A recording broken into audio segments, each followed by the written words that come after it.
देखी एगो गरीब घर के लड़की की शादी धनी घर में हो गई बा।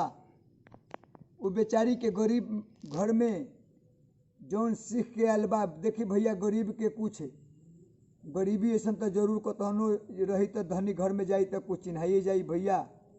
रहन सहन जब वह यहाँ के रोटी वो लड़की के बनावे नहीं खियावत ससुराल में सास डाटत डाटत तनसा गल बारी हार के एक दू चटकन लगा देतारी। लड़की बढ़िया घर में के लड़की कतहूँ जाई भैया बढ़िया खर खानदान के हरुस पातर कतनो पिटा जाई थुरा जाई भूखले रह जाई दू टाइम लेकिन हरुस पातर ना बोली भैया। जब मार दिली सास दू तीन लाता दू तीन झापड़ तो लड़की कहतारी झका झूमर में अंगूरी हमर तोर दिहनी।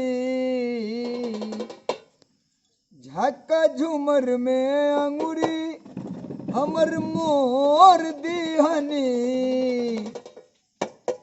आमा जी बेलना चला के लोल हमर फोर दिहनी। आमा जी बेलना चला के लोल हमर फोर दिहनी। झक्का झूमर में अंगूरी धक्के तोड़ दिहनी। झक्का झूमर में अंगूरी हमर मोर दिहनी।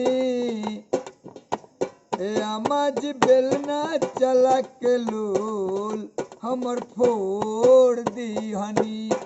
आमा जी बेलना चला के लोल हमर फोड़ दिहनी।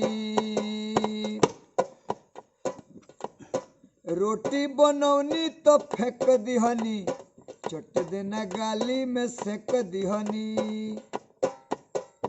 रोटी बनौनी तो फेंक दिहनी चट देना गाली में सेक दिहनी।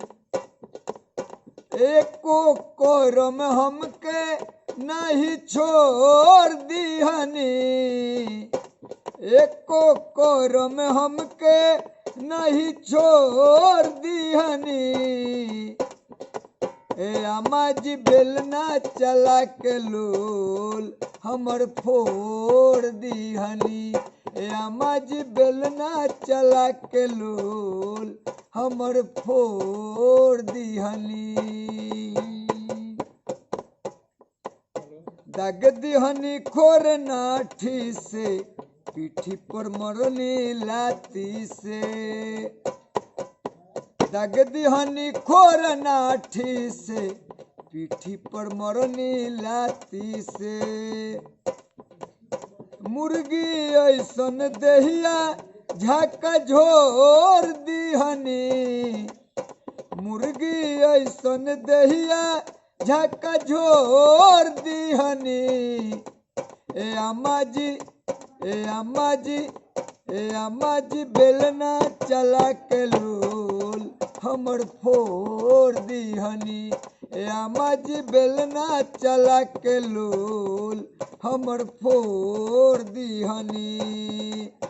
झक्का झूमर में अंगूरी हमर तोड़ दिहनी। झक्का झूमर में अंगूरी धक्के मोर दिहनी। आमा जी बेलना चला के लोल हमर फोड़ दिहनी। आमा जी बेलना चला के लोल हमर फोड़ दिहनी। आमा जी बेलना चला के लोल हमर फोड़